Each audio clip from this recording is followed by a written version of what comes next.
I couldn't understand why such dreadful punishment should be meted out for the infractions that boys thought so little of. But my God shook me out of my thoughts by saying, "Recall what you were told when you saw these spoiled grapes on the vine." With those words he lifted another curtain, which hid many of our oratory boys, all of whom I instantly recognized. The inscription on the curtain read, "The root of all evils." "Do you know what that means?" he asked me immediately. "What sin that refers to?" "Pride?" "No. I've always heard, though, that pride is the root of all evil."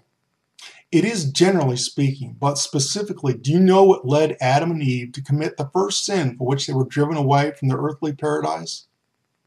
"Disobedience?" "Exactly. Disobedience is the root of all evil." "What shall I tell my boys about it?" "Listen carefully. The boys you see here, those who prepare such a tragic end for themselves by being disobedient, so-and-so and so-and-so, who you think went to bed, leave the dormitory later that night to roam about the playground, and contrary to orders, they stray into dangerous areas and up scaffolds, endangering their own lives. Others go to church, but ignoring recommendations, they misbehave. Instead of praying, they daydream or cause a disturbance. There are others that make themselves uncomfortable, so to doze off during church services, and those who only make believe they are going to church. Woe to those who neglect prayer. He who does not pray dooms himself to perdition. Some are here because, instead of singing hymns or saying the little office of the Blessed Virgin, they read frivolous, or even worse, forbidden books.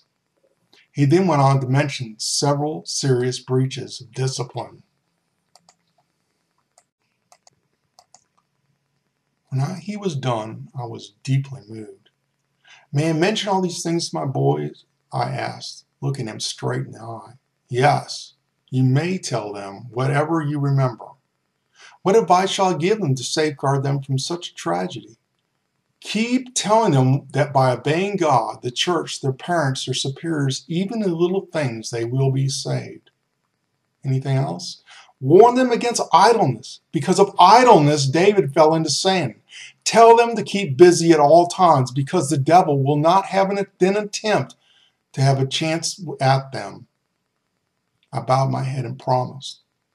Faint with dismay, I could only mutter, "Thanks for having been so good to me. Now please let me out of here."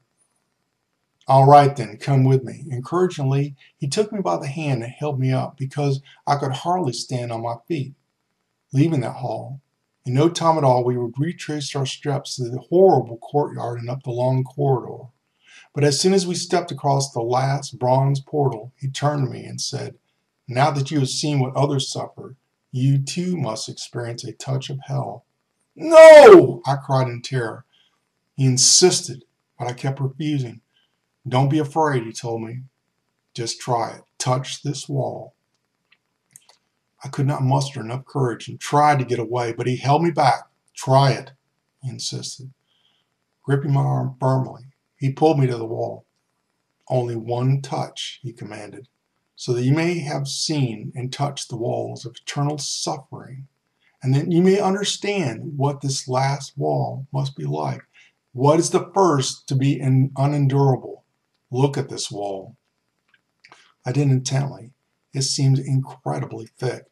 "There are 1,000 walls beyond this, and the real fire of hell," my guide continued. 1,000 walls encompass it, each 1,000 measures thick and equally distant from the next one. Each measure is 1,000 miles. This wall, therefore, is millions and millions of miles from hell's real fire.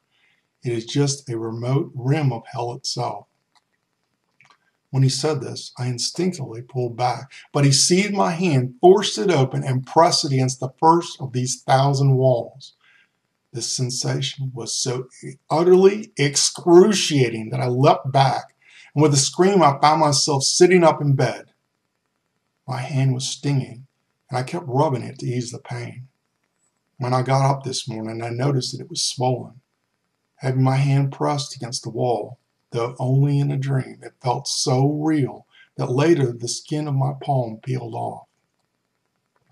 Bear in mind, I have tried not to frighten you very much, and so I have not described these things in all of their horror as I saw them and as they impressed me.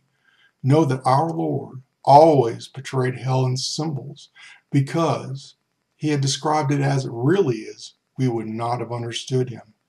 No mortal can comprehend these things. The Lord knows them, and he reveals them only to whom he wills.